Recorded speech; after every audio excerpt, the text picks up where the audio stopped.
Neulich ist so ein sitzpinkelnder Vollidiot zu mir gekommen und hat gesagt, ja, heutzutage ist ja die Milch so teuer. Dann sag ich, wo soll denn die Milch teuer sein? Die Milch ist überhaupt nicht teuer. 1 Liter Milch kostet bei uns 1 Euro und wir Bauern bekommen ohnehin nur einen feuchten Kehricht dafür, ja? Vor 30 Jahren haben wir fast so viel bekommen für die Milch wie heutzutage, ja? Und das Beste war, wie er das sagt, hat er eine Dose Red Bull in der Hand, hält eine Dose Red Bull in der Hand und will mir erzählen, dass die Milch teuer ist. Weißt du, was ein Red Bull kostet? Eine Dose Red Bull kostet bei uns 1,39 Euro.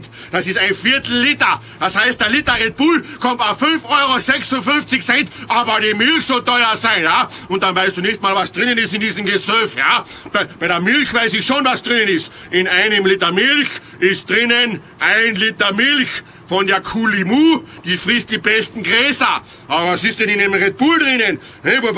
Saccharose, Glucose, Kohlensäure, Taurin, Natriumcarbonate, Magnesiumcarbonat. Ja, was soll denn das sein?